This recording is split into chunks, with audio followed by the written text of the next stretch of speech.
Okay, let's get into this. There's some really concerning news, unfortunately, coming out of Monterey County in California. Yeah, I saw that. A 3-month-old infant has died. Just tragic. It is, and it's led to the arrest of two women who were apparently running an unlicensed daycare. Right. And that immediately brings up some really serious questions about childcare safety, doesn't it? About the whole system. Exactly. So for this deep dive, we're really digging into the reports, primarily from KSBW, Action News 8, and also NBC News. Okay. We want to understand, the key facts here, what happened, what are the charges, and what does this signal about unlicensed childcare more broadly. Yeah, trying to get past just the headlines. Right. Our aim is really to piece together the facts, look at the legal side of things, and, the bigger safety issues this terrible case raises. It's about understanding the events, sure, but also I guess, the environment that allowed this kind of operation to even exist, potentially on this scale. Okay, so let's start with the incident itself. Both KSBW and NBC are reporting this happened Saturday morning. Location is Royal Oaks near 100 Hillcrest Road. Right. And the trigger was an emergency call. Yeah, a call about a 3-month-old baby. Unconscious, not breathing. Yeah, that's every parent's absolute worst fear right there. Absolutely. So first responders got there pretty quickly, it seems. Both reports say they started first aid right there on the scene, then rushed the baby to a local hospital. But tragically, the infant was pronounced dead shortly after they arrived. That quick response, it really highlights how serious everyone knew this was from the moment that call came in. Yeah, definitely. So following this, the Monterey County Sheriff's Office, they moved pretty fast. Seems like it. They arrested two women.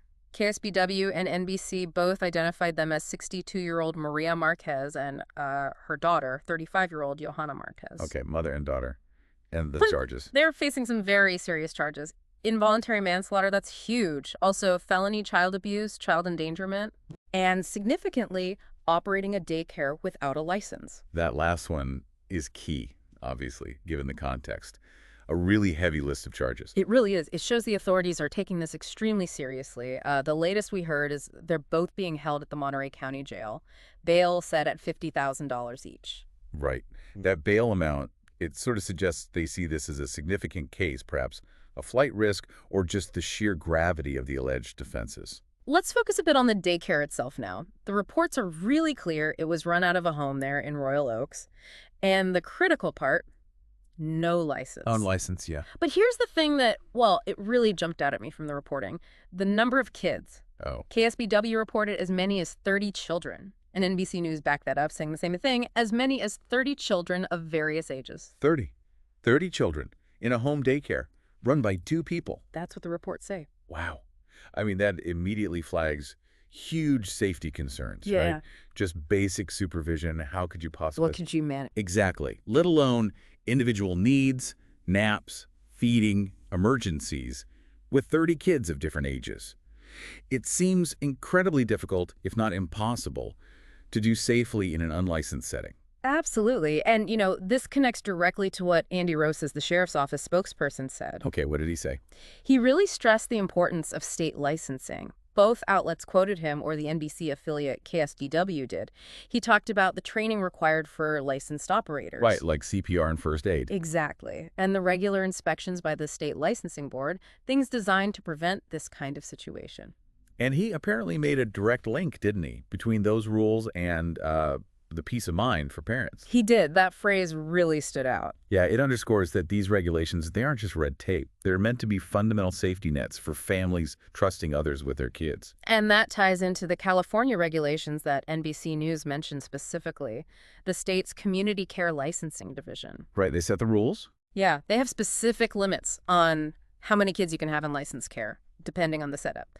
And they mandate that training, pediatric CPR, first aid, even child development stuff. And when you think about why those rules exist, child-to-staff ratios, for instance, they're there purely to make sure each kid gets enough attention, enough supervision. Prevents things from getting overlooked. Precisely. And the training is so you can handle an emergency. I mean, that can literally be the difference between life and death. And look, here's a really telling statistic NBC News brought up.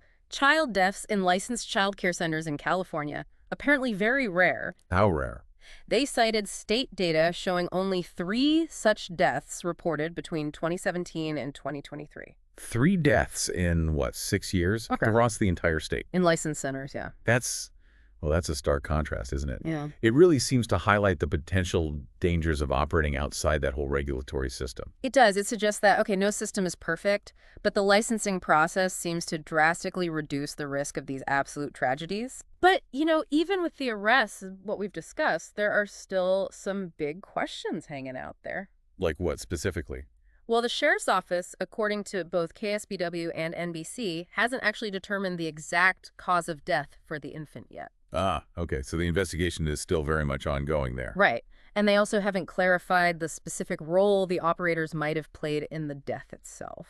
So the involuntary manslaughter charge implies negligence or some unlawful act leading to death, Okay. but the exact mechanism or sequence of events, Yeah. that's still being investigated. Exactly. The sheriff's office confirmed, yes, active investigation. They're actually asking for the public's help. Are they? Yeah, urging anyone with info to contact Detective Jose Ramirez. Okay. That suggests they're still building the case, trying to get a complete picture, maybe trying to understand how long this unlicensed place was operating, the full scope. Makes sense. And one other loose end. NBC mentioned it's not clear yet if Maria and Johanna Marquez have lawyers representing them. That's pretty standard this early on. It'll be important to see how they respond legally once they have representation, given how serious these charges are. Okay, so let's try and pull the key threads together from this deep dive. We have this absolutely tragic death of a baby in Monterey County. At an unlicensed daycare, crucially. Right. Leading to the arrest of the 2 operators on very serious charges, including involuntary manslaughter and child abuse. And the sheer number of kids, reportedly they're up to 30, that just raises immediate red flags about safety and supervision. Definitely. The sheriff's office really hammered home the importance of licensing, the training, the inspections. Which seems backed up by the data showing how rare deaths are in licensed facilities. Yeah, that comparison is quite stark. But there are still key unanswered questions. The exact cause of death isn't confirmed. The specific role of the operators isn't fully detailed yet. And the investigation is actively continuing.